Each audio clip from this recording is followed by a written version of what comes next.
Good evening, my fellow Malaysians. This is Dr. K.N. Singh from Johor Bahru again. We have had the elections, and now all of us are counting costs. As predicted, Pakatan Harapan won Selangor, Penang, and Negeri. They had some losses in Selangor and Penang, but did really well in Negeri. The green wave that was supposed to be a tsunami did not happen, except in Kelantan, Terengganu, and Kedah. All the losses there and everywhere else were at the expense of UMNO. PH had some losses, but these were probably due to the frustration that PKR had to work with UMNO. Many PKR supporters probably switched towards to Perikatan Nasional out of frustration. As we can see, many of their victories were borderline.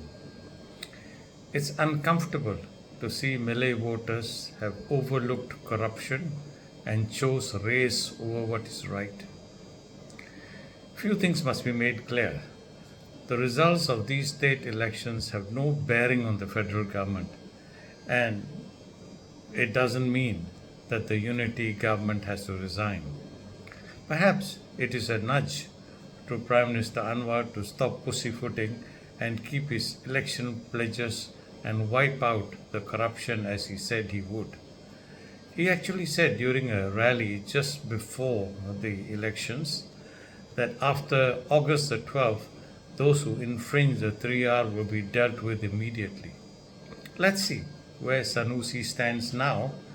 He has got massive support in Kedah from the voters who seem to disregard his jibes to the Sultan of Selangor.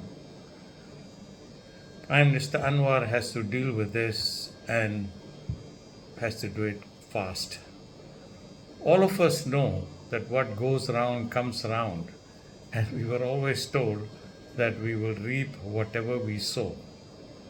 For the last 50 years, UMNO has been sending students to Egypt for religious studies, and when they come back, they have no jobs and are absorbed into the teaching profession, teaching primary school children. That's the worst thing the Amon government could have done, as these Islamized teachers polluted young minds that the students that are now 18 to 30 years have been programmed with their religious bias. These very literate Malays ditched UMNO and voted for Perikatan Nasional and PAS now. What UMNO did so many years ago has come back to decimate them and strengthen PAS and Perikatan Nasional. There is, as far as I know, no successful Muslim state in the world, and we will eventually degenerate if the rights of the non-Malays in the constitutions are not protected as well as the rights of the Malays. As for MUDA, the party that got trampled like grass when two elephants fight, it will have to think again. And maybe what Tan Sri Lim Kit Siang said in his suggestion that MUDA should join DAP is not a bad option, but it would be a shame if MUDA is no more. Perikatan Nasional is now a formidable opposition in Selangor, and maybe it's a good thing too that Azmin Ali has a chance to show what the opposition can do. As for Tun Mahathir and Mohideen, the law will take care of them. The faster the better. And Mohideen cannot, who has been charged before the election, cannot claim that this is a political witch hunt, as the law must take its course. And I urge Prime Minister Anwar to hurry it along a little bit, as justice delayed is justice denied.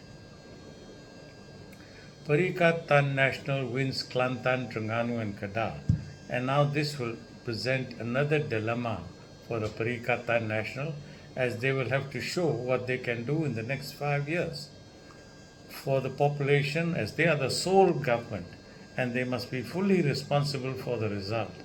Let's wait and see. So far, all we have had is religious talk. Now, time for the actual thing to deliver. Let's see what they can do. It will take us a little time to reconcile with the changes, and perhaps I suggest that you see a documentary on Netflix called The Social Dilemma. It is very thought provoking and very scary as social media takes on a life of its own with artificial intelligence. Until we meet again, this is Dr. K.N. Singh from Johor Bahru.